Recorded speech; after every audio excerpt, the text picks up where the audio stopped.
اليوم، والحقيقة تقول على أنه على اللي عنده الفلوس بزاف هو اللي تيكونسومي ديك الحاجات بزاف.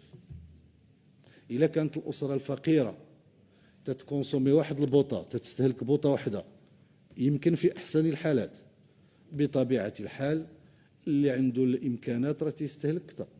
إذن راه الاستهداف ما كاينش.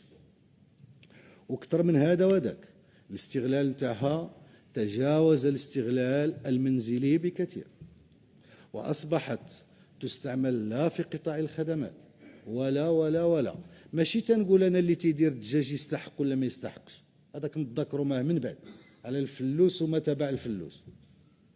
ولكن الاستهلاك تاع الدعم تاع غاز البوتان موجه للاستهلاك الأسر. اليوم علينا أن نقر بكل موضوعية على أن الاستهداف الذي من أجله خلقت المقاصة ما بقاش صالح.